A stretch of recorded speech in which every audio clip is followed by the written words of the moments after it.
നമ്മൾ ഒരു കാര്യം നേടാൻ ശ്രമിക്കുന്നതിനുള്ള എളുപ്പമാർഗം എന്തെന്നാൽ കൈവരിക്കാൻ ഉദ്ദേശിക്കുന്ന ലക്ഷ്യത്തെക്കുറിച്ച് ശക്തമായി ആഗ്രഹിക്കുക എന്നതാണ്.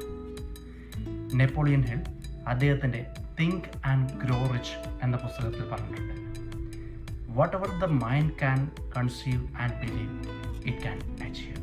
ഞാനും എൻ്റെ ഭാര്യയും എറണാകുളത്ത് സാമാന്യ ഭേദപ്പെട്ട നിലയിൽ ജോലിയും ജീവിതവും നയിച്ചു വരികയായിരുന്നു.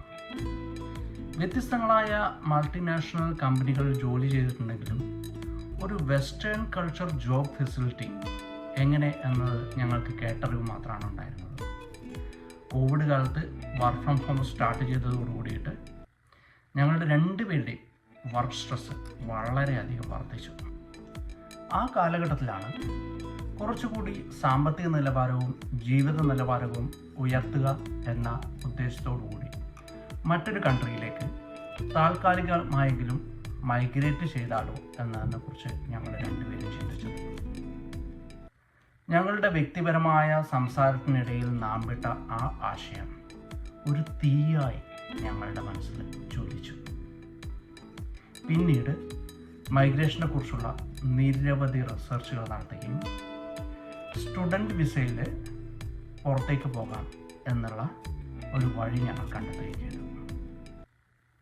അപ്പോഴും ആ ആഗ്രഹം ഞങ്ങളെ വല്ലാതെ സ്വാധീനിച്ചിരുന്നു. തുടർന്ന് ഫണ്ട് അറേഞ്ച് ചെയ്യുക എന്നതായിരുന്നു അടുത്ത ലക്ഷ്യം. പല വഴികളിലും എഡ്യൂക്കേഷൻ ലോണിൻ്റെ സാധ്യതകൾ അന്വേഷിച്ചെങ്കിലും ഒന്നും വർക്കൗട്ടായില്ല.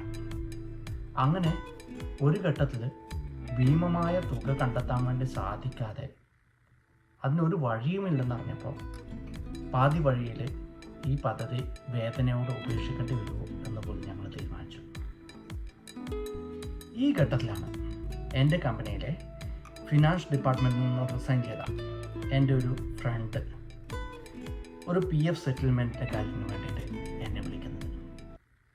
ആ വ്യക്തി നിലവിൽ ഒരു കോർപ്പറേറ്റ് ഫൈനാൻസ് സ്ഥാപനത്തിൻ്റെ ഒരു ഉയർന്ന തസ്തികയിൽ ജോലി ചെയ്യുന്ന ആളായിരുന്നു. ഞങ്ങളുടെ പഴയ കാര്യങ്ങളെല്ലാം ഡിസ്കസ് ചെയ്യുന്ന സമയത്ത് എൻ്റെ മൈഗ്രേഷൻ എന്ന ലക്ഷ്യത്തെക്കുറിച്ചും ഞാൻ അവളോട് സംസാരിച്ചു. അവളൊരു ഫൈനാൻസ് സ്ഥാപനത്തിൽ വർക്ക് ചെയ്യുന്നതുകൊണ്ട് തന്നെ ഈ കാര്യത്തിൽ അവൾക്ക് എന്നെ സഹായിക്കാൻ പറ്റും എന്ന് അവൾ ഉറപ്പ് തന്നു. ഇവിടെയാണ് ഞാൻ പറഞ്ഞ നെപ്പോളിയൻ ഹില്ലിൻ്റെ വാക്കുകൾ പ്രസക്തമാകുന്നത്. ഇന്ന് ഞാനും എൻ്റെ ഭാര്യയും മകനും കാനഡയിലാണ്. ഞങ്ങൾ ആഗ്രഹിച്ച പോലെ ഇവിടെ ഞങ്ങൾ എത്തിച്ചേർന്നിരിക്കുന്നു. സോ നിങ്ങളെല്ലാവരും വലിയ ലക്ഷ്യങ്ങൾ സ്വപ്നം കാണുക. ആ സ്വപ്നം നേടാൻ വേണ്ടി അതിയായി ആഗ്രഹിക്കുക. ആ സ്വപ്നങ്ങൾ നേടുവാനുള്ള വഴികൾ അന്വേഷിക്കുക. തീർച്ചയായിട്ടും നിങ്ങളെ ലക്ഷ്യത്തിലെത്തും. സോ മറ്റൊരു വീഡിയോയുമായി വീണ്ടും കാണാം.